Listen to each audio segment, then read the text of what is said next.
Saludos queridos amigos del mundo de la microbiología, bienvenidos a un episodio en español de Let's Talk Micro. Ya como saben, mi nombre es Luis Plaza y si esta es su primera vez escuchando Let's Talk Micro, bueno, pues gracias por escogerlo como parte de sus podcasts. Hoy tenemos un gran episodio y ya este episodio se había hecho en inglés anteriormente y es sobre las actualizaciones del documento M100 de la CLSI, o como se le dice en inglés, CLSI.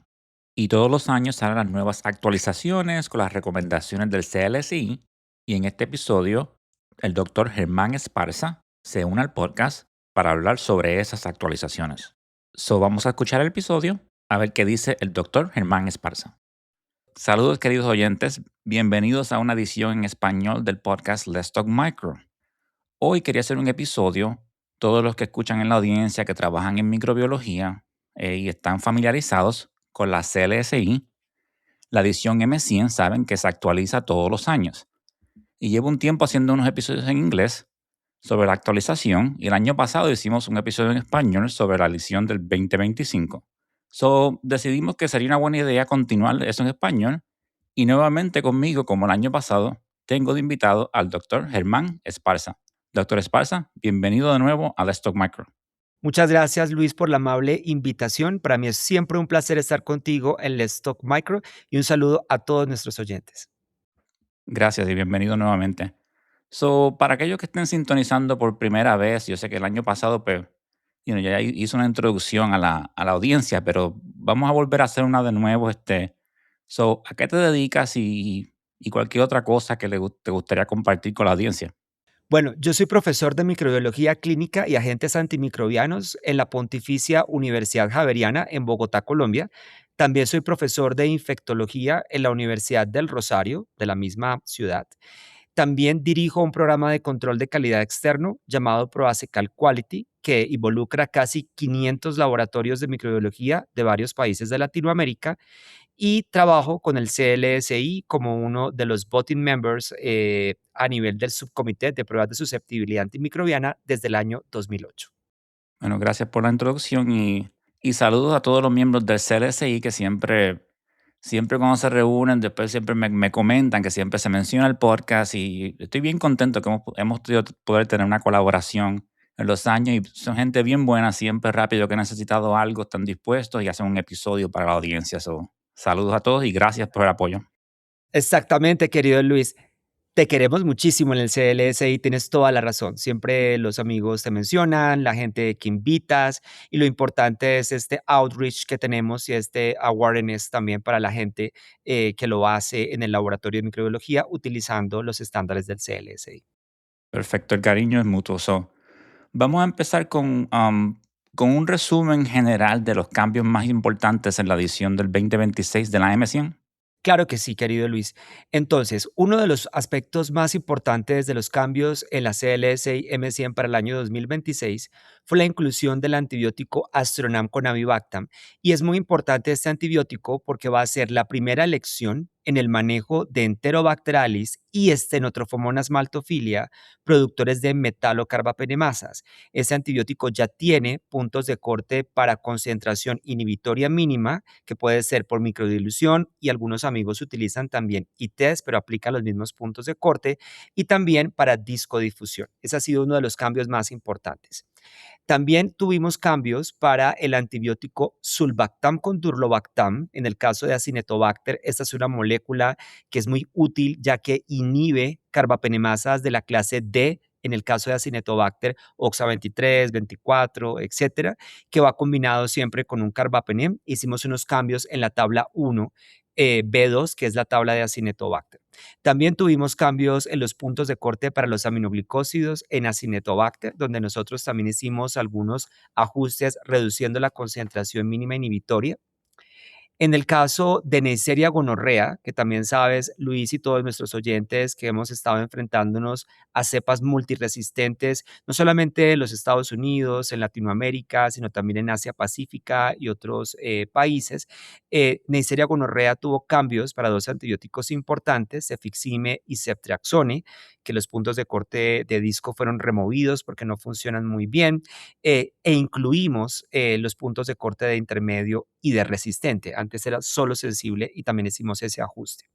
Tuvimos también cambios en el caso de estreptococos betamolíticos, por ejemplo, estreptococos piógenes, estreptococos del grupo B, sobre el antibiótico trimethoprim sulfa. Todos creíamos que esto era intrínsecamente resistente. La verdad, hay muy pocos datos clínicos del uso de trimethoprim sulfa en estreptococos beta, pero este año se decidió incluir en el Tier 4 de la tabla 1 de los estreptococos beta ese trimethoprim sulfa para el tamizaje, especialmente en aislamientos de piel y los tejidos blandos, apreciado Luis.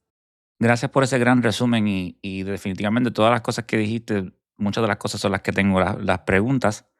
Pero antes de llegar a eso, de todas estas actualizaciones que mencionas, ¿cuál consideras que tendrá mayor impacto en los laboratorios de microbiología clínica o en la atención al paciente? Mira, yo creo que el cambio de mayor impacto, las novedades que hemos tenido que van a causar de verdad un impacto significativo, no solamente en términos de laboratorio, sino en términos de manejo de los pacientes, sin duda, es la inclusión de Astronam con Avibactam. Porque desafortunadamente, apreciado Luis, y tú lo sabes muy bien mejor que yo, en los Estados Unidos, las metalocarbapenemasas y especialmente las NDM han tenido un aumento exponencial, casi más del 400% de lo que se venía encontrando. Y nosotros en Latinoamérica, desde México hasta Chile y el Caribe, está enfrentando muchos problemas con metalocarbapenemasas solas o combinadas con KPC u OXA 48 y sobre todo entre ellas la NDM es la más problemática. Entonces, Astronam Avibactam es un antibiótico que va a combinar el Astronam, que es estable contra las metalo, el Avibactam, que va a inhibir otras enzimas que puedan estar presentes del tipo de las serinas, como las ESBL, las BLES, las KPCs, las OXAs, etcétera.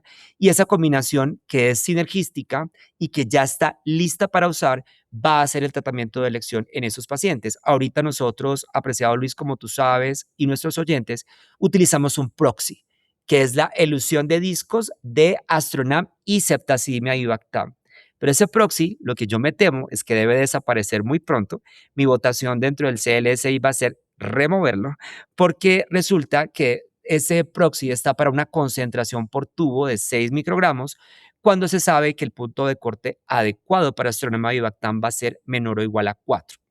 Entonces, entre otras razones, eso va a tener que modificarse y es mucho mejor para el paciente, apreciado Luis, dar Astronam Avibactam ya combinado, listo para usar, que utilizar Ceftazimime Avibactam con Astronam, porque esa combinación de Ceftazimime Avibactam con Astronam puede ser asincrónica. Entonces, el target attainment o la probabilidad de tener la exposición necesaria de la bacteria al antibiótico para eliminarla es inferior en el caso de la combinación de Ceftazimime Avibactam con Astronam versus Astronam Avibactam ya combinado. Entonces, yo siento, apreciado Luis, y para nuevamente responder tu pregunta, que esta va a ser la combinación más utilizada y de mayor impacto dentro de los cambios del CLSI para este año 2026 y los que vienen. Gracias por eso y me trae la pregunta, el Astronam Avibactam está disponible en América Latina también, me da curiosidad. Es una excelente pregunta, querido Luis. Entonces, en este momento, los dos países de la región de Latinoamérica que tienen Astronema Vivactam listo para usar, disponible en los hospitales, son Argentina y Chile. Pero este antibiótico va a ser lanzado muy pronto en Costa Rica, estará disponible en la República Dominicana, en Panamá. Al final del año lo tendremos en Colombia, también estará en México hacia el final del año, después de septiembre, y Brasil. Entonces son varios países ya de la región de Latinoamérica que van a contar con esta importante molécula.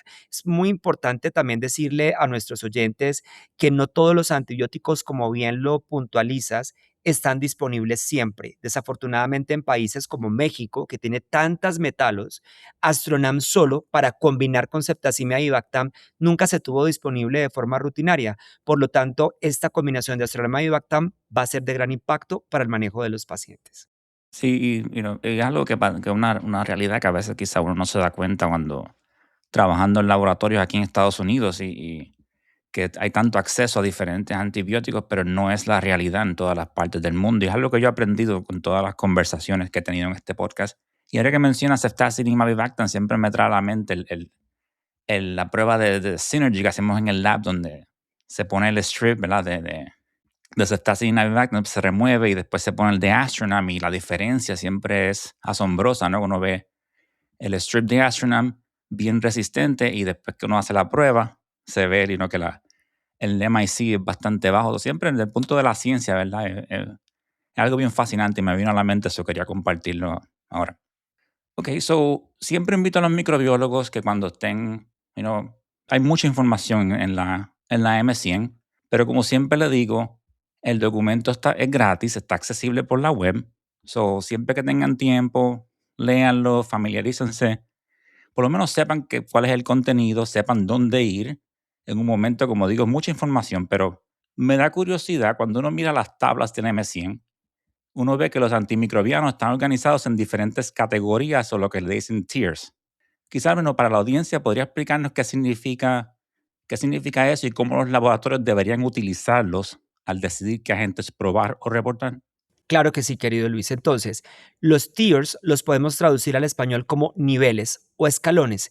Entonces, por ejemplo, tenemos el tier 1, que antes llamábamos, para los más jóvenes, llamábamos grupo A, y los contemporáneos a mí recuerdan que llamábamos en Table 1, en la tabla 1, grupo A, grupo B. Bueno, entonces, ahora el tier 1 o el nivel 1 son los agentes antimicrobianos que probamos en el laboratorio y reportamos de rutina, sin supresiones, porque son antibióticos de menor espectro, de buena penetración en la mayoría de sitios, que se concentran bien. Entonces son antibióticos para uso de rutina y siempre los probamos. Ahora, uno de los temas clave con las tablas 1 y los tiers es que deben ser ajustadas a las epidemiologías locales. Por ejemplo, si yo me encuentro en un país como Perú, si me encuentro en Ecuador o inclusive aquí en Colombia, probablemente las E. coli, más del 90%, pudieran ser ya resistentes a la ampicilina, que es Tier 1 para esa E. coli. Pero teniendo tanta resistencia, probablemente no lo voy a informar y tamizar de rutina, y además puede que no esté disponible ampicilina en ampollas suelta en las farmacias para usar en E. coli. Entonces son varios parámetros que uno debe tener en cuenta. El Tier 2 o nivel 2 son agentes antimicrobianos que pueden ser tamizados y reportados de rutina, pero pueden ser reportados siguiendo reglas de cascada. Entonces, son reglas de supresión que uno hace dependiendo del perfil de resistencia de la bacteria. Por decirte algo, si yo tengo una Escherichia coli o una Klebsiella pneumoniae que es resistente a la ceftriaxona, yo puedo entonces realizar el informe de ertapenem, por decirte algo. Entonces uno puede seguir esas reglas de reporte en cascada, va a estar muy sujeta a la epidemiología local. La CLSI te aconseja que lo discutas con tus tomadores de decisiones para poder hacerlo bien de acuerdo con los programas de Antimicrobial Stewardship o PROA que llamamos en Latinoamérica. El Tier 3 son agentes antimicrobianos de mayor espectro que están dirigidos a aquellos hospitales que atienden pacientes con alto riesgo de resistencia antimicrobiana, que yo te diría que últimamente todos, ¿no? Como estamos viendo la resistencia en gram negativos y gram positivos en este momento. Pero los informa siguiendo reglas de reporte en cascada, que ya tú las puedes discutir con tus médicos y los tomadores de decisiones. Por ejemplo, algunas moléculas como cefiderocol o moléculas como imipenem con relebactam en una pseudomonas aeruginosa que es sensible a ceftazidime, pues a pesar de que lo probé, no voy a informarlo y sería un Tier 3. Solamente si es resistente a los carbapenems y ceftazimia y bactam, informaría ceftolozano, tazobactam o imipenem relebactam en pseudomonas aeruginosa. Y finalmente, el Tier 4 o nivel 4 se refiere a aquellos antibióticos que se informan bajo algunas condiciones. O solicitud médica, el médico expresamente te pide que lo pruebes porque tendrá sus razones clínicas, o porque ninguno de los otros antibióticos ya tamizados e informados en los demás tiers se pudo informar o utilizar en el paciente por falla, por intolerancia, por alergia, etc. Y a eso le llamamos Tier 4. Bueno, gracias por esa gran explicación. Una de las cosas que así que estoy pensando que mencionaste al principio de los cambios de este año fue la revisión de los puntos de corte de los aminoglucósidos para Acinetobacter, ¿verdad? ¿Qué motivó esos cambios?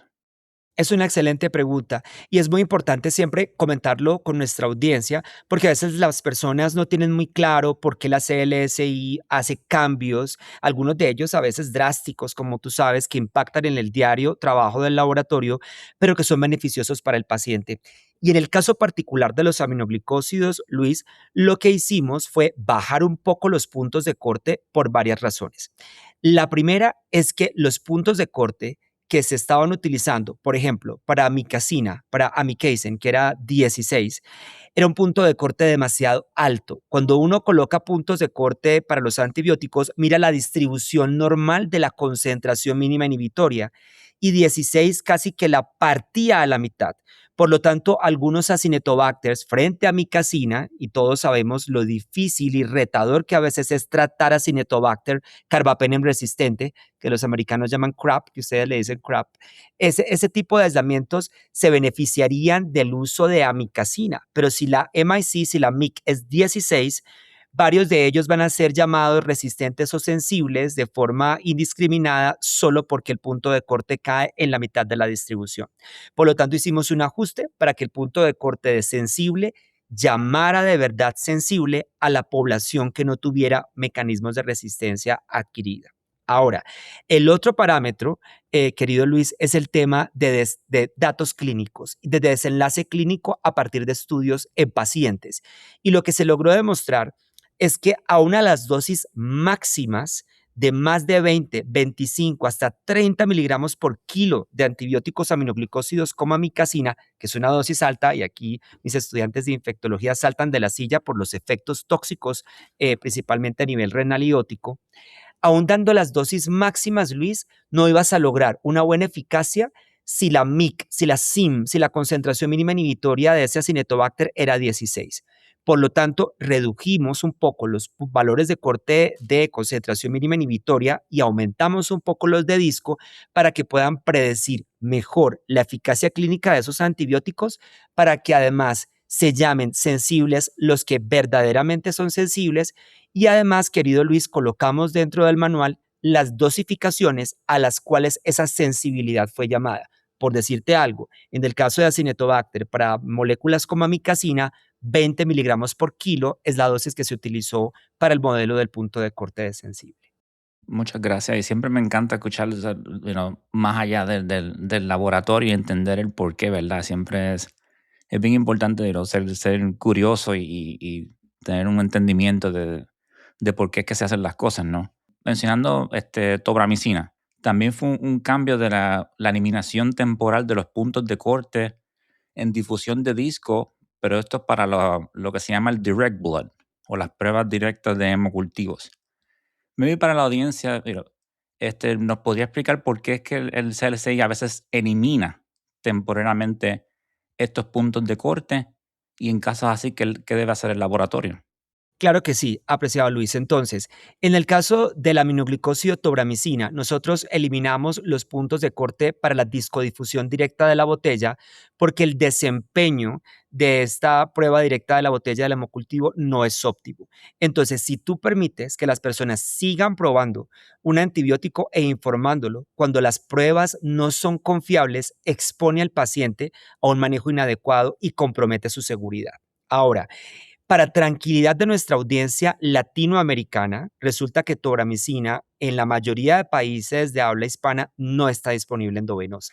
Nosotros tenemos tobramicina, tenemos la forma inhalada, que es para pacientes, por ejemplo, con fibrosis quística, pero no tenemos tobramicina en la mayoría de países disponible para uso endovenoso. Es importante decir que algunas islas, sobre todo de habla inglesa, por ejemplo Barbados, que también forma parte de nuestra comunidad, aunque está un poco más distante por el idioma, ellos pueden tener tobramicina porque lo traen de Inglaterra, pero nosotros no. Entonces, digamos que no va a ser un gran cambio para Latinoamérica que nos impacte mucho. Para los países u hospitales que tengan tobramicina endovenosa para uso en pacientes, la CLSI les recomienda que por ahora no apliquen el disco de tobramicina a la prueba directa de hemocultivos en Acinetobacter por mal desempeño. Es mejor utilizar otros antibióticos Es bueno conversar con los médicos y explicarles que esto es algo temporal y que luego se va a tomar alguna decisión de manejo, pero no seguir informándolo porque, como lo mencionaba al inicio de mi respuesta, puede exponer al paciente a un desenlace inadecuado.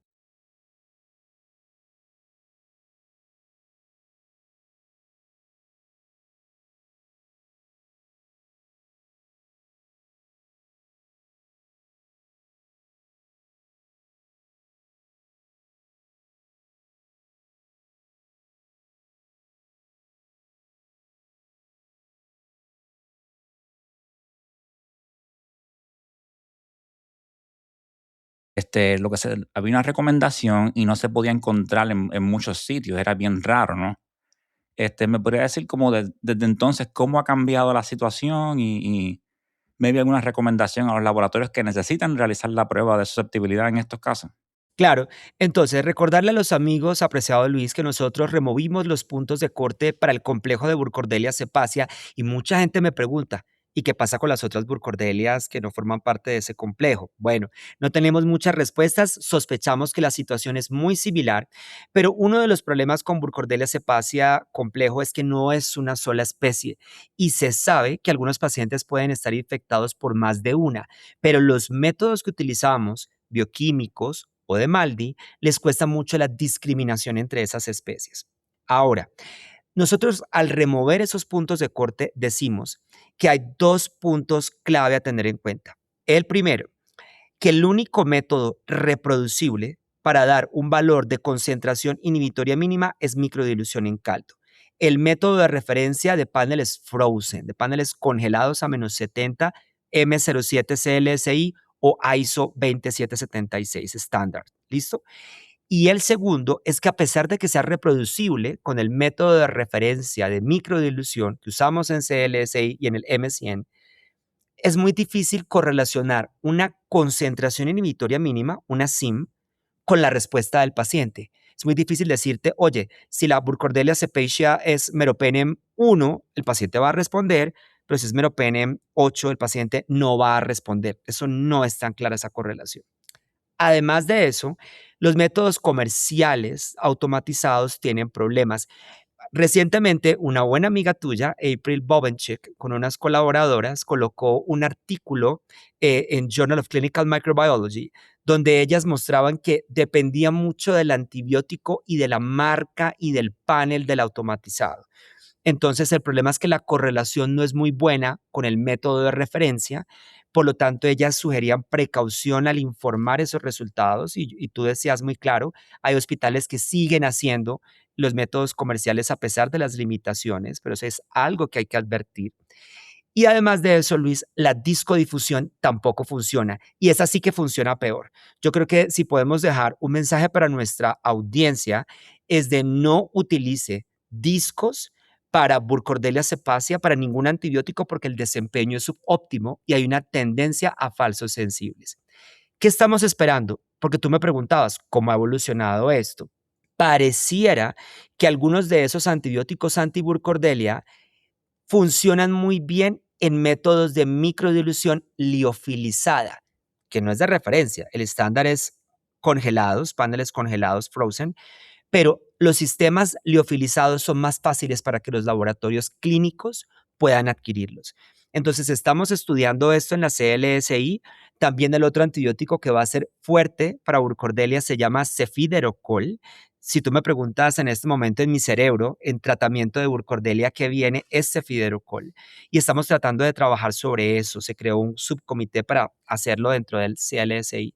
Pero esas son las limitaciones que tenemos, apreciado Luis. Hay que hablarlo con los médicos, hacerlos entender, porque muchos de ellos nos han odiado por haber removido los antibiogramas de Burkholderia, pero es importante que sepan las limitaciones, sobre todo porque puede dar la sensación de falsa seguridad cuando una de estas Burkholderias luce sensibles o puede, en algunos casos, cosas muy graves, Luis, y para nuestra audiencia del Stock Micro, como por ejemplo que no se haga un trasplante pulmonar ya teniendo el donante, teniendo el paciente compatible, solo porque la prueba de susceptibilidad da algunas resistencias. Y solamente para la audiencia, esos que son estudiantes o que maybe que están empezando a trabajar con Maldi o que ya bregan con Maldi como método de identificación, eso es bien común que uno ve muchos hay muchos de estos complejos que cuando tú pones el organismo y la identificación siempre te da una discriminación entre diferentes miembros del complejo y eso es bastante común. Se ve como en Enterobacter cloacae, como dijimos, Burkholderia cepacia. Uno, Achromobacter psilocybins también siempre va a discriminar con denitrificans. Y en muchos de estos casos lo que se termina es soltando el nombre como complejo y eso es algo que es bastante común en el laboratorio. Me da curiosidad, doctor Esparza, que, ¿verdad? Porque como discutimos, el reto era conseguir un sitio donde tuvieran ese método de referencia. Eso es bastante accesible en Latinoamérica. ¿Cómo está Burkholderia cepacia allá? Hay mucha necesidad de hacer susceptibilidad en ella. O si se consiguen las pruebas fáciles, el método de referencia. Muchas gracias, Luis. Y esto es una excelente pregunta. El otro día estuvimos conversando con un buen amigo farmacólogo, el doctor Ryan Shields, y también con el doctor Sam Aitken, que es un PharmD que también conoces, y hablábamos de eso, de si colocábamos muchas veces, si tú miras el manual M100, y yo debo decirlo como latino, dice, solo haga método de referencia, envíelo a un laboratorio que haga el método de referencia, el Frozen Broth Microdilution, la referencia a microdilución en caldo congelada. Y lo que uno encuentra es que muchos sitios no lo hacen. Y a veces tú mandas el aislamiento a un laboratorio de referencia que también hace comercial, hace Vitec o Microscan, no hay el método de verdad de referencia por lo complejo que es de realizar, porque no es tan sencillo. Ahora, ¿cuál es el tema con Latinoamérica? Nosotros vemos dos cosas. Tenemos pacientes con fibrosis quística, que tú sabes que allí Burkholderia es muy importante, pero estamos llenos de brotes hospitalarios en varios países causados por productos médicos, líquidos endovenosos contaminados con Burkholderia. No quiero mencionar regiones, no países específicos, porque puede ser un poco ofensivo, pero sí lo hemos visto en varios centros y allí se requiere tener una decisión. Entonces, hacer la identificación del complejo Burkholderia cepacia e idealmente tratar de dar algo de susceptibilidad. Yo estoy de acuerdo contigo. Yo creo, querido Luis, que deberíamos en nuestros países, por ejemplo, en el laboratorio nacional, como el NIH de cada país, el laboratorio de salud pública, hacer la prueba para que al menos podamos tener una colección de datos y saber cómo es la verdadera susceptibilidad de esos aislamientos de Burkholderia en la región y que los médicos puedan tomar las mejores decisiones en los pacientes. M100, ¿verdad? Es sobre control de calidad, ¿verdad? So, en esta edición, ¿hay alguna actualización que los laboratorios deberían tener en cuenta? Y como sabemos, invito a la audiencia que, como dije, yo voy a ponerle el enlace a la M100 en los show notes para que lo puedan ver en más detalle, pero ¿alguna actualización que deberían tener en cuenta? Claro, entonces, para el control de calidad, que es fundamental que se haga, nosotros no podemos en los laboratorios de microbiología, Luis, informar resultados que no han podido ser controlados. Entonces, el control de calidad es base, eso ya lo sabemos. Pero para este año 2026 no hubo unos cambios tan grandes respecto a control de calidad. Se incluyeron algunos antibióticos nuevos, por ejemplo, Contesolit, que es una oxazolidinona utilizada en China, no tenemos en Latinoamérica todavía. Sosura valpina, que es un nuevo compuesto que inhibe la fabricación, la elaboración del lípido A y que va a ser muy importante para Cinetobacter en los próximos años, pero digamos que esto no se hace de rutina porque no los tenemos disponibles para uso clínico.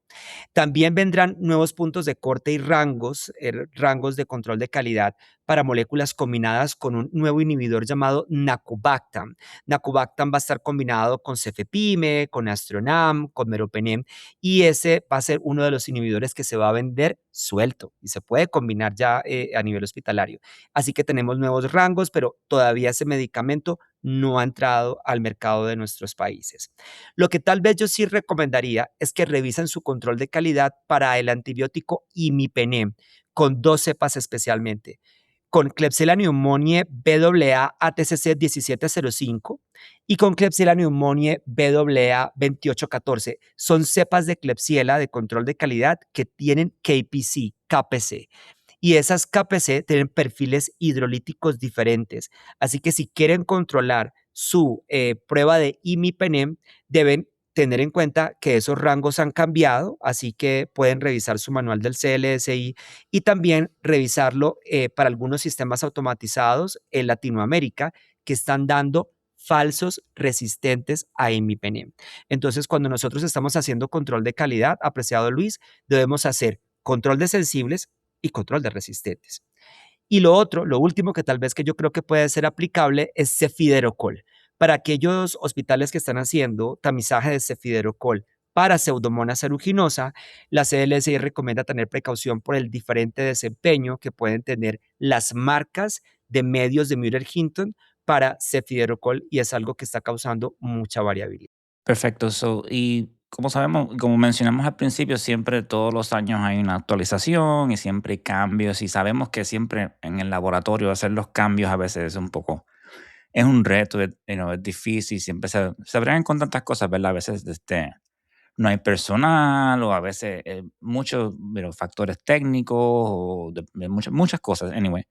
Y yo sé que esta pregunta pues es difícil ponerla en un resumen, so maybe una opinión breve, pero cuando viene con todas estas actualizaciones, ¿qué pasos deberían seguir los laboratorios para revisar los cambios, validarlos e implementarlos de forma segura en su flujo de trabajo? Muchas gracias. Entonces, yo pienso que para poder realizar esos cambios de forma segura, lo primero que tenemos que ver es la necesidad hospitalaria.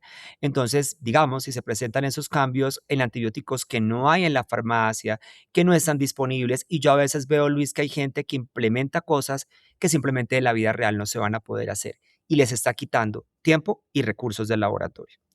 Lo segundo, si esto sí es factible, porque sí tenemos el medicamento o los médicos, los clínicos sí lo usan, entonces tenemos que ver, ¿tengo la capacidad para hacer el cambio? Por ejemplo, uso discodifusión, donde right away inmediatamente puedo implementarlo. O si, por ejemplo, si uso automatización, paneles de Microscan o de Phoenix, si yo tengo las diluciones, las concentraciones en los paneles para realizar entonces esa actualización, por ejemplo, de ese punto de corte que se ajustó. Y lo otro es que nosotros debemos realizar una verificación, no una validación, porque la validación la hace la FDA o las entidades regulatorias. Eso requiere un experimento clínico, un ensayo clínico. Pero en el caso de la verificación es interna, debemos hacerla con varios tipos de cepas, con varios perfiles de susceptibilidad, para mirar que si hacemos ese cambio en ese rango del punto de corte, tendremos un buen desempeño y nos va a llamar sensible lo que es sensible o intermedio o resistente. Entonces, esos son los puntos importantes. También es muy clave decir que necesitamos aplicar los controles de calidad recomendados para poder hacer esos cambios de forma adecuada, discutir con nuestros médicos porque varios de los cambios pueden tener implicaciones en el antimicrobial stewardship, en el PROA. Entonces, hablar con ellos si esto le parece adecuado, porque la CLSI, digamos, Luis, siendo muy franco, da una sugerencia respetuosa, pero la decisión es institucional. Puede ser que a los médicos digan, no, esto no me interesa o yo voy a continuarlo haciendo así. Entonces debemos llegar a una negociación de cómo se va a informar. Pero lo otro, lo último que quisiera decir, Luis, es ojo con los software. Muchas veces uno hace el cambio con el panel o la tarjeta o la interpretación del resultado, el rango de la MIC, de la concentración inhibitoria mínima, pero el software no te permite el cambio. Ocurría mucho, y tú lo recuerdas, con el susceptible dose dependent, con el sensible dependiendo de la dosis, que a veces era difícil que el software lo tomara y lo reportara así. Entonces hay que ver si las capacidades de tu software te permiten hacer las actualizaciones y hacer varias pruebas de cómo va a quedar el reporte final para los médicos. Ya, definitivamente muy importante, ¿no? Lo que dice del software, que asegurarse de que, que coja los cambios, ¿no? Um, y siempre le digo a la audiencia, porque yo sé que a veces este tema, a veces se ve que es mucha información, a veces son muchos cambios y a veces es difícil pensar, ok, ¿dónde comienzo? ¿Qué hago? Y especialmente no sé cómo es la situación en los laboratorios allá, pero acá también a veces hay laboratorios que no cuentan con un PhD o un director que se dedica ¿verdad? A implementar todos esos cambios y a veces se ve hasta más difícil la cosa. Siempre le digo a la audiencia, o sea, esto es una comunidad bien grande que se quieren ayudar y no siempre están dispuestos, hay mucho trabajo en equipo. Todo el mundo está un email y siempre la gente responde. ¿Tienen alguna pregunta? Bien fácil enviarle un email al CLSI.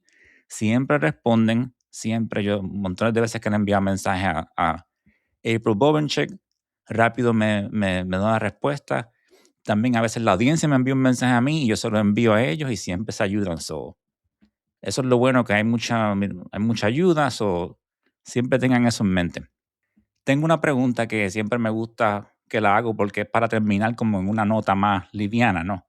Pero antes de eso, ¿hay algo más que te gustaría agregar y maybe decirnos cuándo viene la M45, la nueva edición?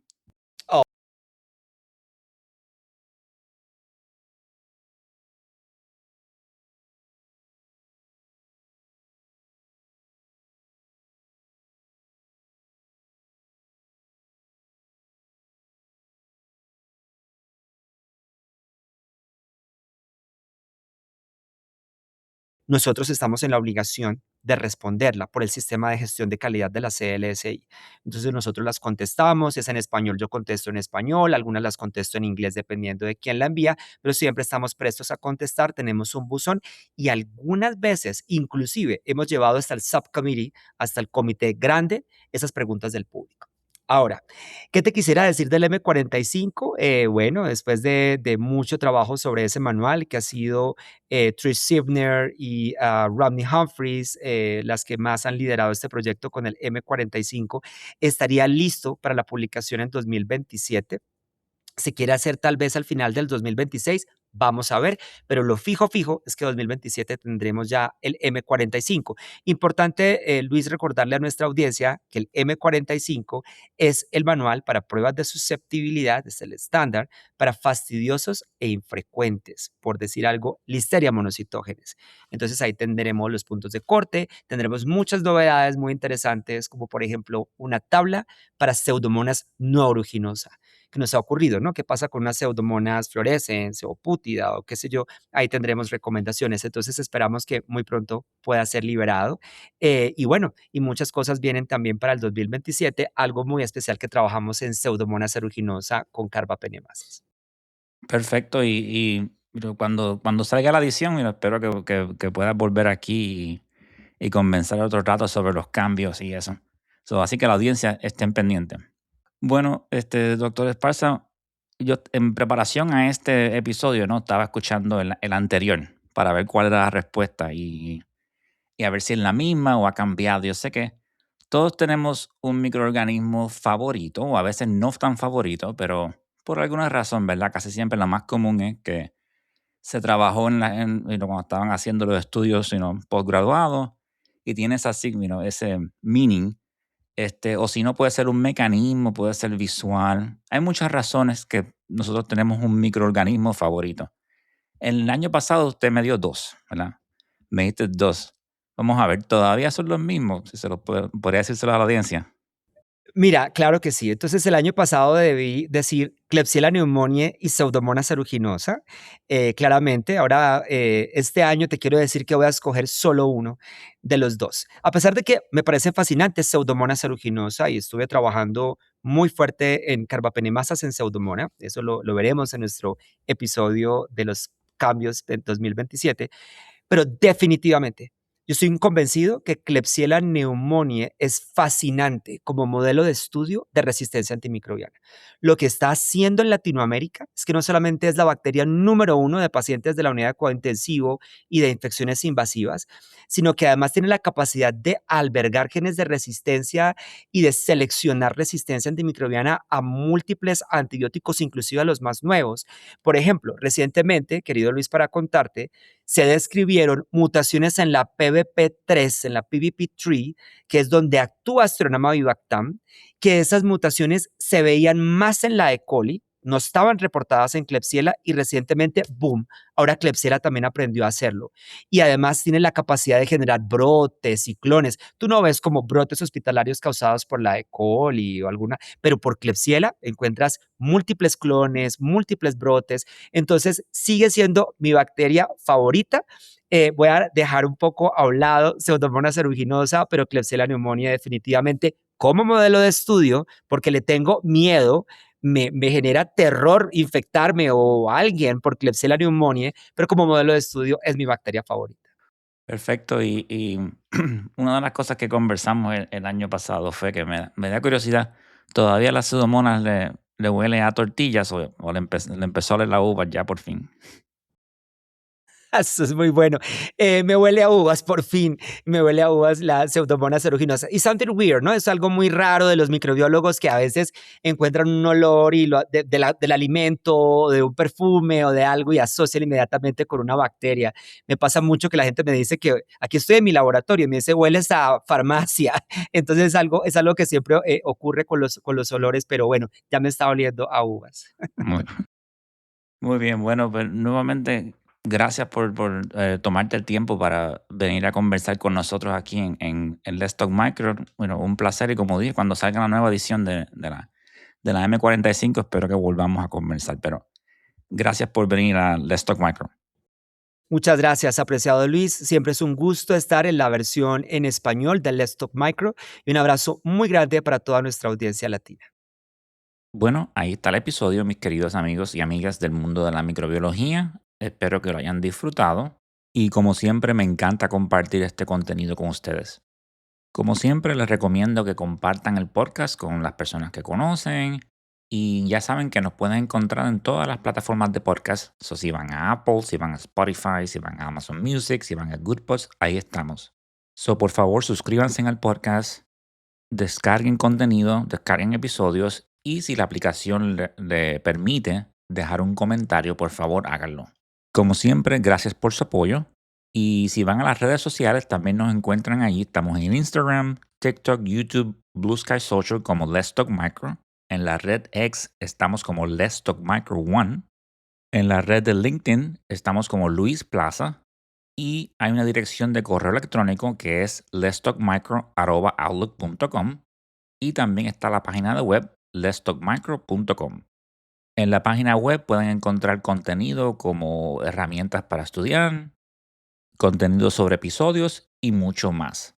So, por las redes sociales, por el email, pueden enviar sus comentarios, sus preguntas e incluso si tienen una idea que quieren que pueda ser un buen episodio también, pero déjelo saber vía redes sociales o vía correo electrónico.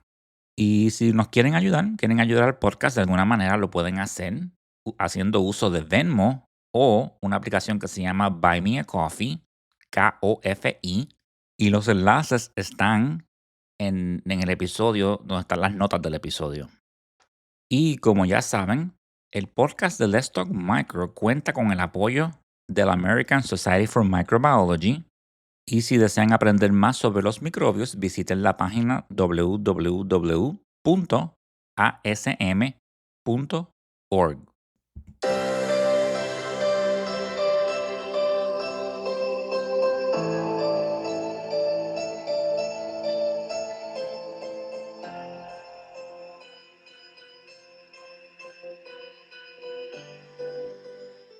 Bueno, mi querida audiencia, este es el fin del episodio.